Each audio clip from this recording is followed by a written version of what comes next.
बरपेटा रडनि मुरी बाजारनि बरपेटा पुलिस थानानि खोलाहा थानाय दाउला हटेलनि साखाथियाव गोदानै R&D मेडिकेल मुंनि गोदानै गंसे देहा फाहामसालि खुलिदों।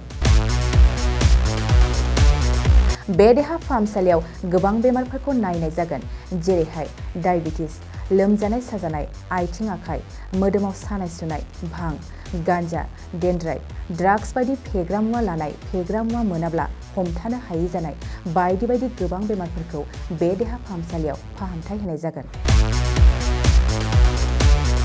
बे देहा फाहामसालियाव फाहामथाय होनो थाखाय गुवाहाटीनिफ्राय मोजां डक्टर फैगोन आरो बेयाव मुलिफोरखौ खम बेसेनावनो मोननो हागोन।